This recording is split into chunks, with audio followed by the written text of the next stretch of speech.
45 lakh rupees लगा के Canada जाना और यूएसए जाना, या 45 लाख रुपीस लगा के अपने ही देश में भारत में अपना बिजनेस शुरू करना। तो देखते हैं कि दोनों में से कौन सा ऑप्शन बेस्ट है। 104 जो भारतीय इंडिया वापिस चले गए हैं, अब उनका फ्यूचर वहाँ पे क्या होगा? क्या वो अच्छे से सेटल हो पाएंगे? कि अगर उनकी यहाँ पे प्रॉपर्टी होगी, जो बंदे डिपोर्ट हुए हैं उन प्रॉपर्टी का क्या होगा? उनके बैंक बैलेंस होगा, कैश होगा, घर होगा, कार्स होगी, क्योंकि बिना कार्स के यहाँ कोई नहीं रह सकता, और कैश तो इमरजेंसी के लिए ऑलरेडी होगा। और हाँ, किन्हीं की तो फैमिली भी है, तो उनका अच्छे से अब क्या होने वाला है, उनके साथ अब क्या होगा, उनका क्या फ्यूचर होगा। Welcome to my another video. उम्मीद है कि आपको ये वीडियो पसंद आएगी। तो फर्स्ट क्वेश्चन इज दैट कि अगर 104 इंडियंस जो भारत में वापस डिपोर्ट हुए हैं, उनका फ्यूचर क्या होगा वहाँ पर? क्या उन्हें कुछ इशू फेस करने पड़ेंगे? तो इसका आंसर है यस, उन्हें लॉट ऑफ इशू फेस करने पड़ेंगे, बहुत सारी दिक्कतें आएंगी, उन्हें social challenges and financial challenges दोनों बियर करने पड़ेंगे। लाइक अगर वो कहीं और जाते, अपना वीजा लगवाते किसी और कंट्री, इवन यूएसए, उनका वीजा मिलना इवन 10% ही चांसेस होंगे, अदरवाइज उनको बहुत ज्यादा मुश्किल हो जाएगा कि किसी कंट्री को विजा दे, क्योंकि डिपोर्टेशन के बाद इस बहुत ज्यादा डिफिकल्ट है। और अगर उन्होंने बहुत अच्छा इन्वेस्टमेंट करा रखा होगा, ऑलरेडी अपनी फैमिली को अच्छे पैसे भेजते होंगे इंडिया में, तो वो बिजनेस स्टार्ट कर लेंगे, अदरवाइज वो भी नहीं हो पाएगा। और हाँ, जब कोई बंदा डिपोर्ट होता है ना, तो गवर्नमेंट जो होती है, लाइक इंडिया की गवर्नमेंट की उन पे कड़ी निगरानी होने वाली है। लाइक उनके हर एक्शन पे इंडिया की निगरानी होगी, इंडिया के मूवमेंट नोट किए जाए, इंडिया की गवर्नमेंट मूवमेंट नोट करेगी उनके।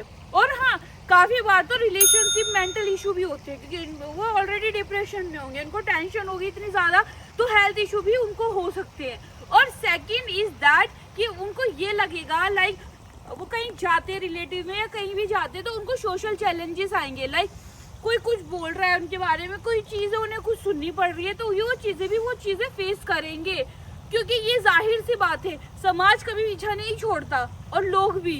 तो अब एक क्वेश्चन ये भी उठता है कि अगर उनका जो यहाँ से कैश, और क्योंकि वो डिपोर्ट के लिए तैयार नहीं होंगे जो लोग, उनको पता भी नहीं होगा कि वो डिपोर्ट हो गई, किसी को रास्ते में से उठा लिया, किसी को कैसे ऐसे लेके गए, तो फिर उनमें से जो बंदे हैं, वो जो बंदे, उनका जो बैंक बैलेंस था यहाँ पे या उनकी फैमिली थी, उनका क्या होगा?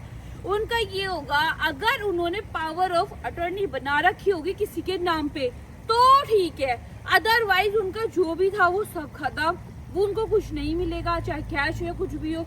लोन पे जो घर ले रखा होगा, मॉर्गेज कर रखा होगा, लोन वाले जब कर लेंगे, जो इंस्टॉलमेंट उन्होंने भर दी होगी तो वो तो गई उनकी बेकार, कार भी, हर चीज ऐसी, उनकी सारी चीजें वेस्ट हो जाएगी। और हाँ, अगर और उसके बाद उनकी जो फैमिली है उसका क्या होगा? उनकी फैमिली अगर यहाँ की सिटीजन होगी तो वो यहाँ से जा सकती है उनसे मिलने, अदरवाइज वो भी उनसे जल्दी से नहीं मिल पाएंगे, उनको बहुत सालों तक वेट करेंगे। एंड सबसे ज्यादा इम्पोर्टेंट क्वेश्चन ये है कि उनके पास दो ऑप्शन है। अगर वो 45 लाख रुपीस लगा के या तो इंडिया में इन्वेस्ट करके अच्छा बिजनेस शुरू कर ले, या फिर वो वही 45 लाख रुपए लगा के कनाडा या यूएसए चला जाए।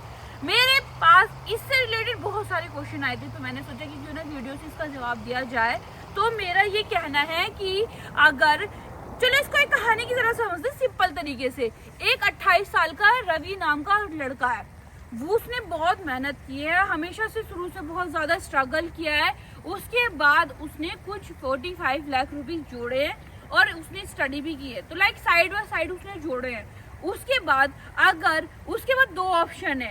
एक उसका फ्रेंड है जो कि ऑलरेडी अमेरिका में है 2-3 सालों से, उसको ऑलवेज वीडियो कॉल करता था, यहाँ की लाइफस्टाइल, चमक धमक, हर चीज, अपनी कार्स, बैंक बैलेंस, हर चीज दिखाता था और अपना घर भी दिखाता था। कहता था तू यहाँ आ जा, सिर्फ 2-3 साल लगेंगे यहाँ पर स्ट्रगल करने में, देन उसके बाद तू सेट है।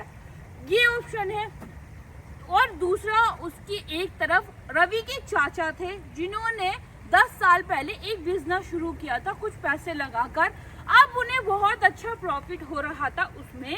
तो दूसरा ऑप्शन वो है। रवि ने एक काम किया, दोनों ऑप्शन सोचे अपने माइंड में, उसने एनालाइज किया दोनों चीजों को, सोचा कि अगर वो 45 लाख रुपीस इन्वेस्ट करके यूएसए, कनाडा, लाइक अमेरिका जाता है तो उसको पहले वर्क परमिट या स्टूडेंट वीजा दोनों में से एक अप्लाई करना पड़ेगा, जिससे फिर उसके चांसेस वहाँ आने के बढ़ेंगे। देन उसके बाद उसे वहाँ का इंश्योरेंस, वर्क, खाने का खर्चा और रहने का खर्चा, किराया, भाड़ा और ये सारी चीजें, क्योंकि इंश्योरेंस मस्ट है यहाँ पर, तो ये सारे करके 2-3 साल तक इन सब चीजों के साथ उसको स्ट्रगल करना पड़ेगा।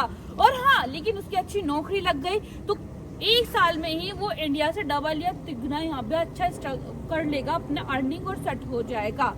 लेकिन दूसरी तरफ डर ये भी था कि अगर उसको वीजा ना मिला तो, और दूसरा घर वालों से दूर, फैमिली से दूर, समाज से दूर, अपना हर नई जगह में उसका मन नहीं लगा तो फिर, और अगर जो और ज्यादा स्ट्रगल उसे करना पड़ा तो प्रवीण ने सोचा अगर वो 45 लाख रुपीस लगाकर यहाँ इंडिया में ही कुछ अच्छा बिजनेस स्टार्ट करता है और इन्वेस्टमेंट करता है तो वो खुद का मालिक बन सकता है। और उसने कुछ आइडियाज भी रिसर्च किए, जैसे कि manufacturing, e commerce business, food business, service industry में भी वो इन्वेस्ट कर सकता था।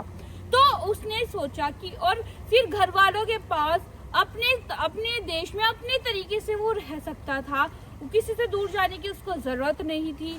और फिर अगर बिजनेस चल गया तो वो बहुत अच्छा पैसा वहीं कमा सकता है, उसको बाहर जाने की जरूरत नहीं है। वो यूएसए से कहीं ज्यादा गुना पैसा उसी बिजनेस से इंडिया में ही कमा सकता है उसने। लेकिन हाँ, उसमें एक डर भी था, ये डर था कि अगर बिजनेस फेल हो गया तो उसकी सारी मेहनत और सब कुछ चला जाएगा, क्योंकि रिस्क तो बिजनेस में फर्स्ट पॉइंट होता ही है। तो उसने दोनों क्वेश्चन को एनालाइज किया आपस में, अच्छी सैलरी, ग्लोबल एक्सपोजर, सेटलमेंट का मौका, बट कुछ भी कंफर्म नहीं था। और दूसरी तरफ बिजनेस, हाई रिस्क और अपने हिसाब से रहना अपने देश में अपनी फैमिली के साथ, बट हाँ, लेकिन अगर बिजनेस सेटल नहीं हुआ तो फिर क्या होगा। ये दोनों क्वेश्चन उसके माइंड में थे, एक तरफ बिजनेस का, एक तरफ अमेरिका। अब आप मुझे कमेंट में बताइएगा कि उसको दोनों में से कौन सा रास्ता चुनना चाहिए। ये क्वेश्चन मैं आपके ऊपर छोड़ती हूँ।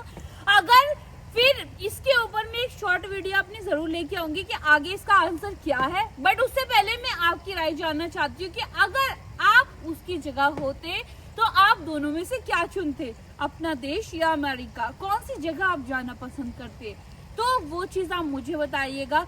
आज मैं आपको यहाँ पे ये कौन सी लोकेशन है, मैं आपको थोड़ा ना इसका व्यू भी दिखाती हूँ कि यहाँ पे क्या है। मैं थोड़ी देर के लिए शांत हो जाऊंगी, जिससे आप यहाँ पे पानी की बहुत खूबसूरत साउंड आने वाला वो आप सुन पाओ। तो देखिए,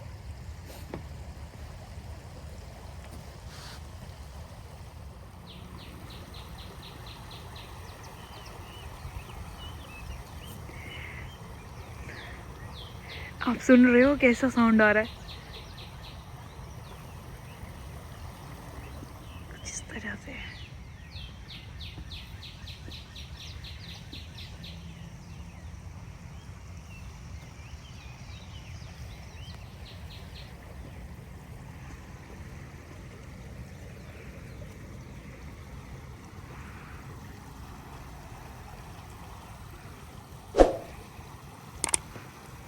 वो देखो, अभी भी ना शायद ना बर्फ़ जमा हुआ है यहाँ पर, क्योंकि ना आज भी ना -7 डिग्री हो रहा है, तो इसलिए ना थोड़ा ठंड लग रही है ज़्यादा।